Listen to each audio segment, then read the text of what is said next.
सगळ्यांनी मिळून ठरवलं आहे की आजच्या पहिल्या दिवसाची सुरुवात आपण देवदर्शनामध्ये करू। आणि त्यापूर्वी मी तुम्हाला सांगेन की आम्ही कुठे जात आहोत। आपण जात आहोत मुळगावच्या खंडोबाला। ठीक आहे, बदलापूर स्टेशनला आल्यापासून ते मुळगाव खंडोबापर्यंत जाऊपर्यंत आपल्याला तसे बरेच मार्ग आहेत। आपण बसने जाऊ शकतो, काही काळ्या रिक्षा पण आहे तिथे, आणि जर पर्सनल व्हेकल असेल तर उत्तमच। आज आपण जो प्रवास करणार आहोत तो आपण आपल्या बाईकने करणार आहोत। आणि बदलापूर स्टेशनपासून ते मुळगाव खंडोबाचं अंतर आहे 9 ते 10 किलोमीटर। खंडोबाला जाता जाता आपल्याला सगळ्यात पहिले रस्त्यामध्ये येतील गणपती बाप्पा।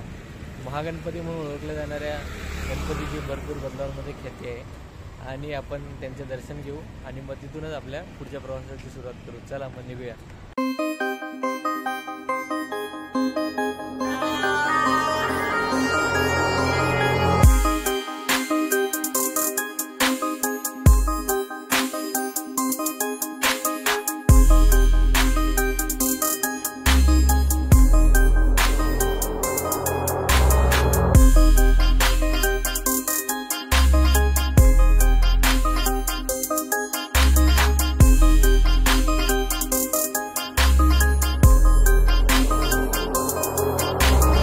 Thanks.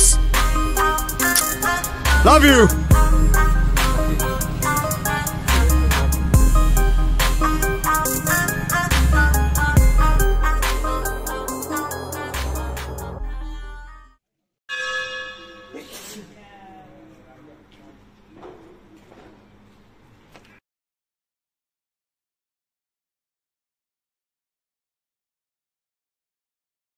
खंडोबा मंदिरला जाताना आपल्याला बदलापूर गावामध्ये गणपतीचे मंदिर लागते, तिथं आपण दर्शन घेतलेले। आता पुढील वाटचाल सुरू करूया।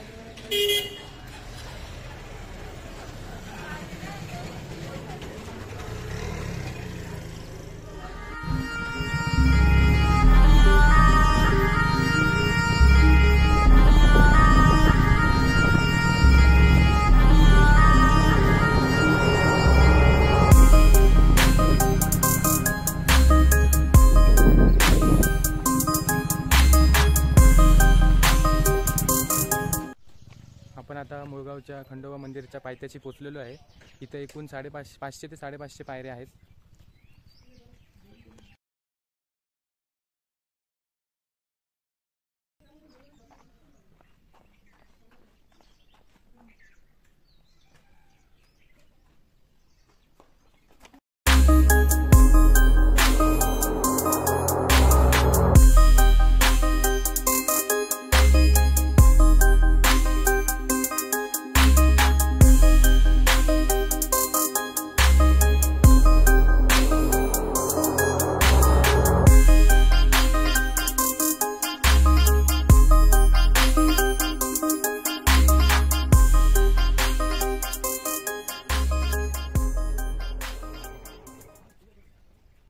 नमस्कार मित्रांनो, आता ऑलमोस्ट आपण अर्ध्या पायऱ्या चढल्या आहोत, म्हणजे 250 ते 300 पायऱ्या चढलो असो।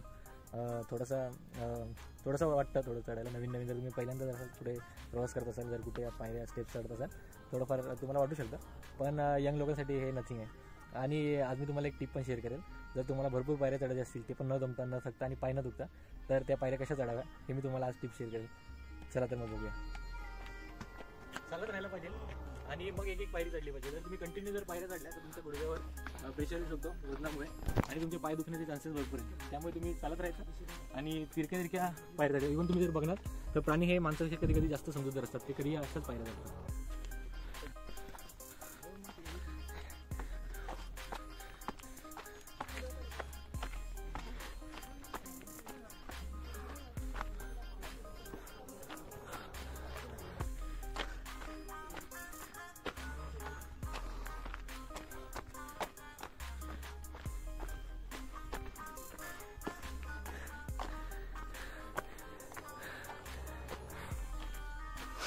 लोक विचार करताय हा काय येडे चाले करतोय, लोकांना काय माहिती आपण ब्लॉग बनवतोय। अच्छा, हमको सिखा रिया है।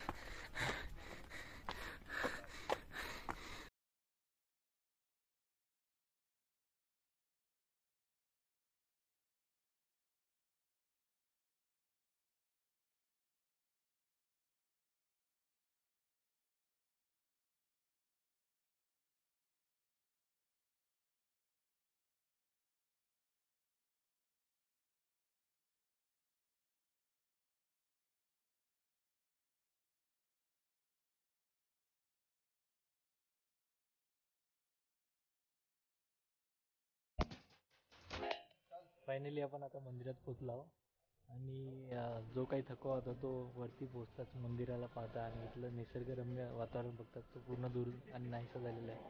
तर मी तुम्हाला पूर्ण व्ह्यू दाखवतो, बघून घ्या. निसर्गाचा आनंद घ्या.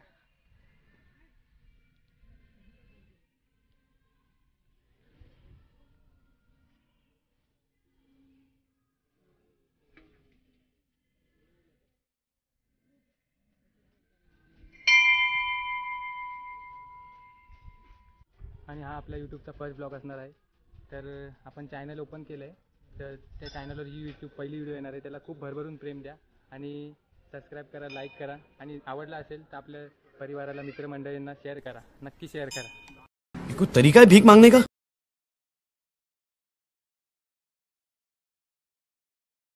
जय मल्हार, बोल बंडे महाराज की जय. सदानंदाचा जय मल्हार. हर हर महादेव. चिंतामण मोर्या. भैरोबा चांदोबा. हवेबम गणाला. सोन्याची जिजुरी. मोत्याचा तुरा. निळा घोडा. पायी तोडा. कमली करवता. भेंडी हिरा. गळ्याची कंठी. मोहनमाळा. अंगावरचा चंदा हिला. जेजुरी जाई. चिंकार केली. माळसा सुंदरी. आरती करी. देवा ओवाळी. नाना परी. देवाला शृंगार. कोट लागो चित्रा.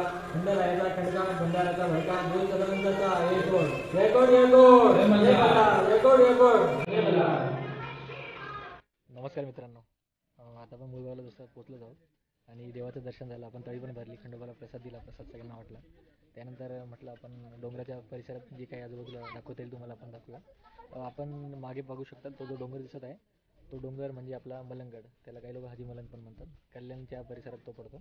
कल्याण स्टेशनपासून ते मला अर्धा तास अंदाजे तिथे जाण्यासाठी लागतं. आणि जे मागे आपल्याला जे बिल्डिंग दिसत आहे, जो इमारती दिसत आहे, तो परिसर म्हणजे आपला बदलापूर.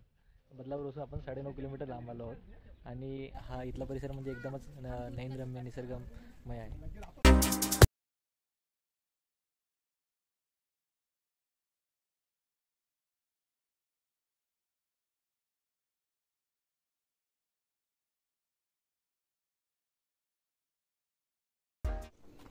नमस्कार मित्रांनो, आता आपण आपल्या परतीच्या प्रवासाला निघालो आहे आणि योगायोगाने का होईना आम्हाला मंदिराच्या गाभाऱ्यात म्हणा त्याच्या आजूबाजूला दोन अतिशय टॅलेंटेड आम्हाला आर्टिस्ट भेटले आहेत आणि ते उल्हासनगर आणि अंबरनाथ मध्ये राहणारे आहेत. तर आपण त्यांची ओळख करून देऊया. सर, तुमचं नाव सांगा. मी पंकज बागुल, मी राहणार उल्हासनगर. मी सुभाष शेगवकर, राहणार Ambernath.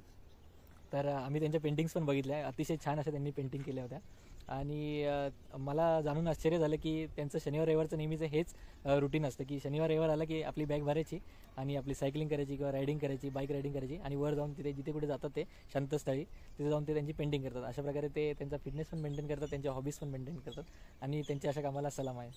Thank you sir. Thank you thank you very much. नमस्कार मित्रांनो, आता आपण मुळगावची सफर चांगल्या प्रकारे पूर्ण केली आहे आणि खंडोबा रायाचं दर्शन घेतलं. तिथे आपण तळी भरली. आता आपण परतीच्या प्रवासाला तर आहे पण खंडोबाचं दर्शन घेतलं आणि मुळगावचा वडापाव खाल्ला नाही असं होऊ शकतं का? तर आता आम्ही निघालो मुळगावचा वडापाव खायला. तर बघूया वडापाव कसा लागतो. आज तेजस साहेबांना पण आपण वडापावची टेस्ट करूया आणि तुम्ही पण आमच्यावर थोडासा टेस्ट घेऊन घ्या. चला.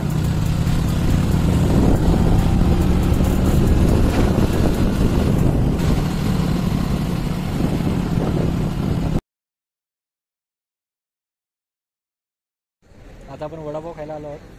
मेघ मल्हार म्हणून इथे उपाहारगृह आहे. तसं तर मी इथे अनगिनत वेळेस वडापाव खायला आलो आहे पण कधी आजपर्यंत फोटोशूट्स वगैरे असं काही केलं नाही. पण आज आपला ब्लॉग बनायचं ठरलं आहे तर आपण नक्कीच त्यांना प्रेफरन्स देऊ.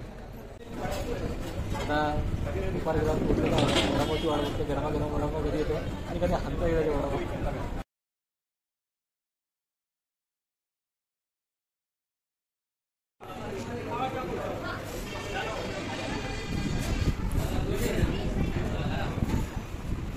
ब्लॉग एंड करायची वेळ आलेली आहे.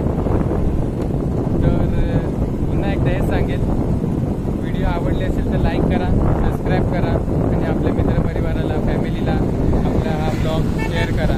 कमेंट बॉक्समध्ये कळवा की हा ब्लॉग कसा झाला आहे, मला अजून याच्यामध्ये काय इम्प्रुव्हमेंट पाहिजे. Bye bye. इसी के साथ साथ आज की मजदूरी यहीं खत्म करते हैं। अगर तुम्हें वीडियो पसंद आई तो लाइक मारो यार, मुझे नहीं पता, मुझे 2 मिलियन लाइक्स चाहिए, कैसे ना कैसे करके मुझे चाहिए। इतना झिला मैं कभी नहीं होऊंगा अपनी पूरी जिंदगी में जितना इसमें झिलाऊं, मुझे चाहिए ही चाहिए। तो लाइक मारो, और अगर तुम लोग नए हो तो सब्सक्राइब करो, वो जो लाल वाला बटन है उस पर फूट फेंक के मारो या फिर मोमबत्ती, मुझे नहीं पता, बस क्लिक हो जाना चाहिए। अब मैं भी जा रहा हूं, मुझे पैसों के पीछे भागना है। बाय।